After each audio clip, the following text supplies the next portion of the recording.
So, hi guys, welcome back to my channel.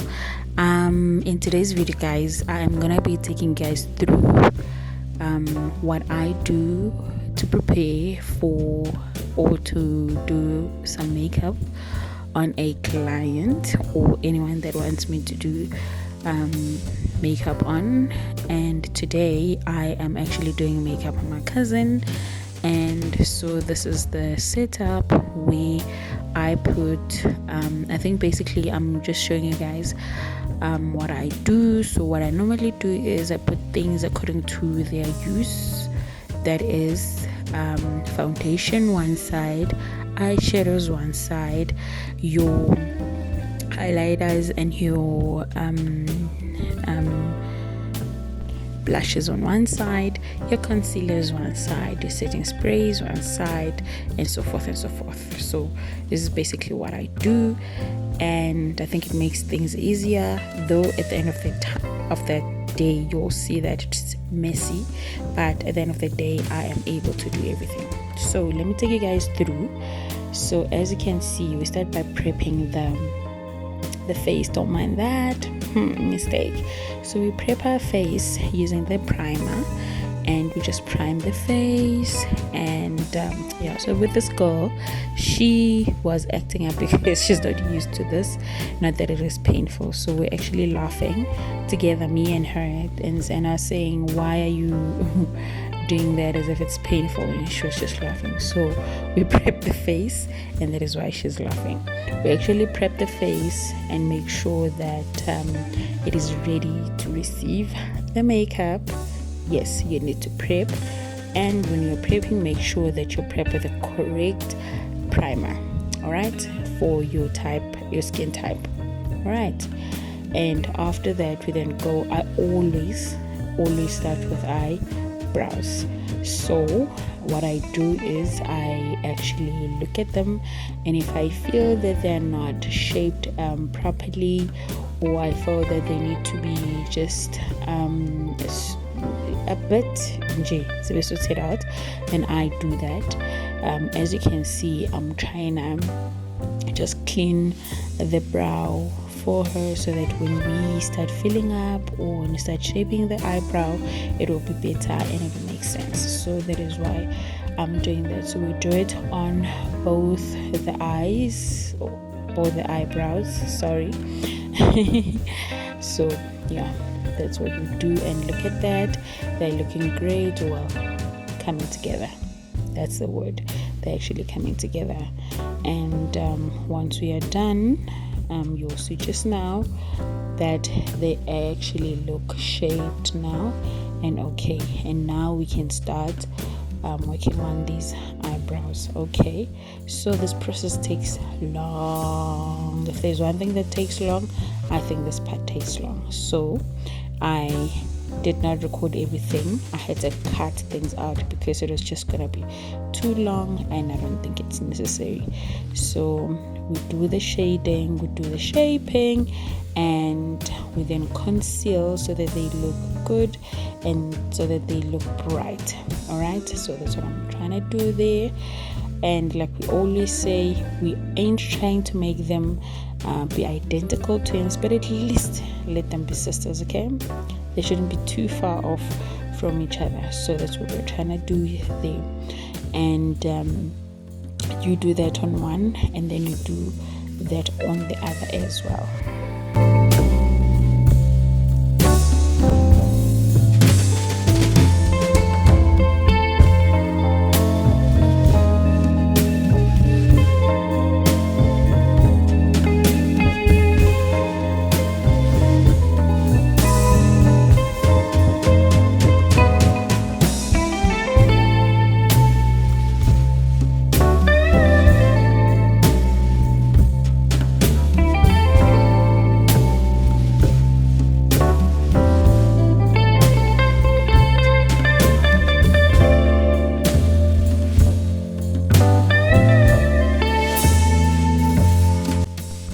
Okay, now that we've done that and we are done, we're then going to go and conceal those eyes. If you did see when we started that her eyes actually had like black circles around her eyes, so I had to make sure that I actually conceal that. And in me blending, I'm also including the lower eye area because I am going to use a concealer again because she has like a dark circles or dark eyes, so I need to really conceal that out so that when I then do the eyeshadows it will be great. So here I'm starting with my eyeshadows, and you will see the technique that I'm using when I'm now blending. So it is important that you blend. You don't just put your makeup and your eyeshadow and you leave it like that. You blend, and when you are blending you should use sort of like circular motion as you would see just now, and that actually helps in making sure that there are no harsh lines and that it's well blended, and it looks it does not look like you just took your eyeshadow and you just placed it there. So it looks good and it looks nicely blended. Okay, so you should do that as well.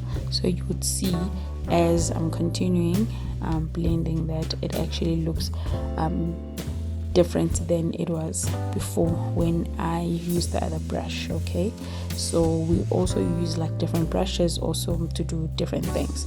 And also we then cut the crease, and we cut the crease.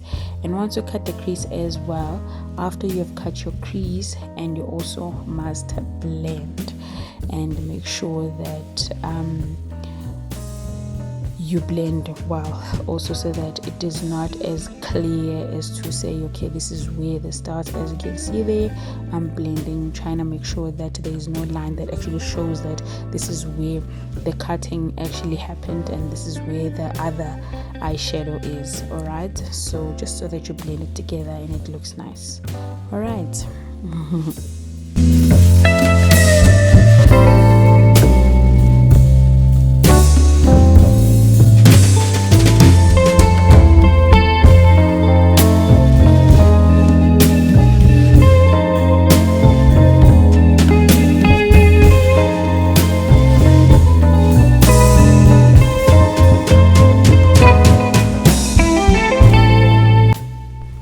One of the things that actually was a problem on this day that I actually realized after this video had been recording is the fact that the lighting wasn't great. So you would see that sometimes it looks as if it's just offish. Trust me, it's not offish. Wait until the final product and then you'll see that it wasn't really off. But when you look at it from here, you would think that no. And also another thing is I didn't have the color that suits him skin color or skin shade, so I had to mix two different foundations for me to get her color. So you'd see all of that in this video as we continue doing the makeup. So, and because of that I had to now learn to say, because even with her tones she has like different tones. I think like the outer side of her face towards her ears, it's a bit lighter than the area which is in the like the T-zone. The T-zone is a bit darker than the outside face, and because of that I had to balance it out and make sure that I use a lot of concealer and a lot of translucent powder around her T-zone so that I brighten it up.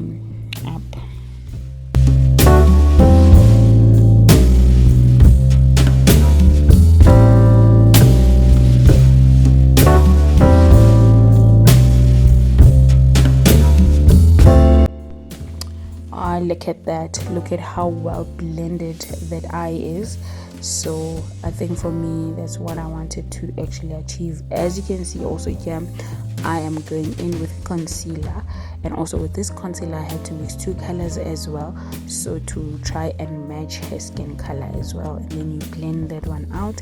This concealer I put before I put the makeup, so I put the concealer, put the foundation, and then I concealed again afterwards. And as you can see, no more dark circles. And also, like I did say, I had to try the makeup. This one looked darker, so I had to go and then check another one, and I had to mix, as I've told you, and then check on her face whether it actually matches, and it did. But like I'm saying here, it looks as if it was brighter or it was lighter than her. It wasn't, guys. You could see at the end of the day, because when I was doing her face, I actually saw that it actually suits her face, but when I watched the video, it was something totally different. But I think you'll see with the pictures how it looked. It was great. It did not look too light, I promise.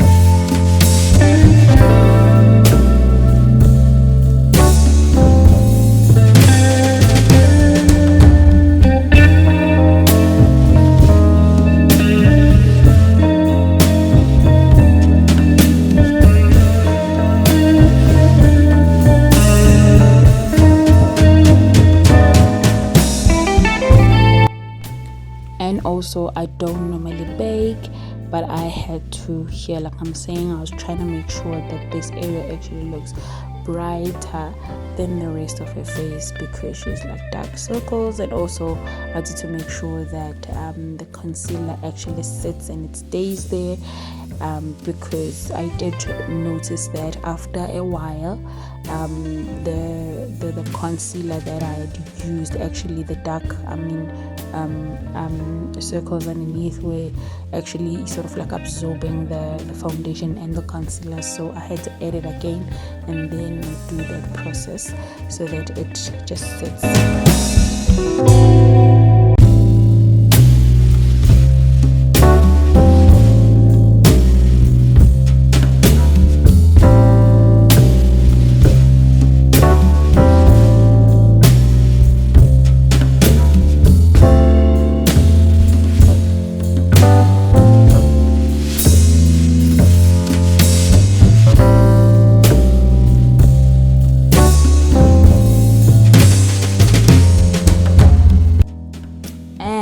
Now we are done, and look at our pictures, our final look. And I think she looks beautiful, she looks great. And look at the station. Mess. I need to improve on this. I really do need to improve. But anyway, thank you guys for watching. Please come back some other time. Don't forget to like, comment, and subscribe.